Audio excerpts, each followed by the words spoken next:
Le mouvement de la Renaissance du Cameroun, MRC, par le truchement de son secrétaire national à la communication affirme dans une publication qu'il encouragera Kanto à devenir membre d'un nouveau gouvernement au Cameroun. Bien entendu, il faudra que Biya fasse appel à Kanto qui, rappelons-le, avait démissionné de son poste de ministre délégué auprès du ministre de la Justice en 2004.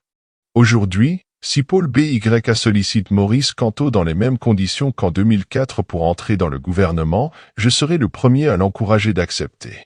Incapable de trouver la moindre tâche à l'homme qui a réussi l'exploit de séjourner dans le gouvernement de Paul Biya sans la moindre salissure, les ennemis de l'homme propre tentent de faire de son passage au gouvernement un acte de compromission.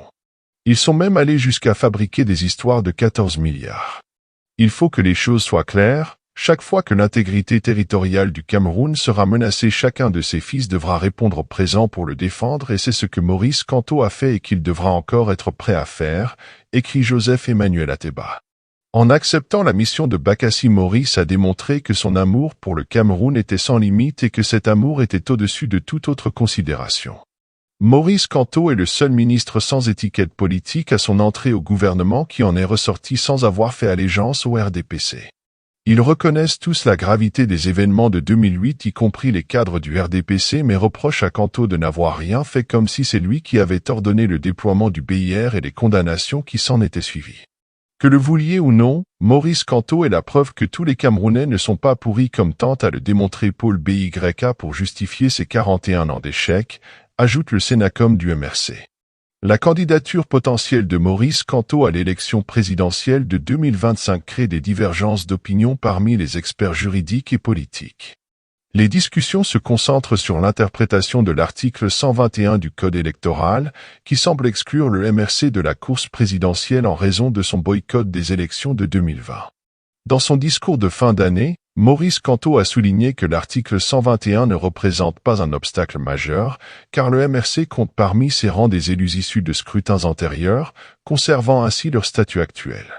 Le leader du MRC, juriste éminent, insiste sur le fait que ces élus représentent désormais le MRC au sein des institutions, se basant sur des dispositions constitutionnelles et des précédents. Certains experts en droit électoral soutiennent cette interprétation, mettant en avant le mandat impératif en vigueur au Cameroun. Pour eux, un élu conservant son mandat tout en rejoignant un nouveau parti représente ce dernier au Parlement, dans les conseils régionaux ou municipaux. L'exemple de Jean-Michel Nincheux, exclu du SDF mais conservant son mandat de député, est cité à l'appui de cette position. Cependant, d'autres experts estiment que le mandat impératif n'autorise pas un élu à être considéré comme appartenant à un autre parti. Selon eux, même en se rapprochant du MRC, Nincheux reste un député sans affiliation politique. Ces divergences risquent de déclencher un contentieux juridique sur l'éligibilité de Kanto en 2025, ouvrant la voie à une jurisprudence. Des situations similaires, comme la démission d'Abin Polaya du RDPC pour créer son parti en 2011, offrent des précédents à considérer.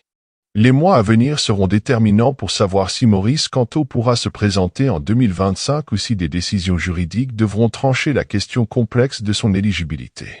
Les experts en droit électoral sont divisés. Certains estiment que le mandat impératif permet à un élu de représenter un nouveau parti après un changement d'affiliation, citant l'exemple de Nincheux, élu député avec le SDF en 2020.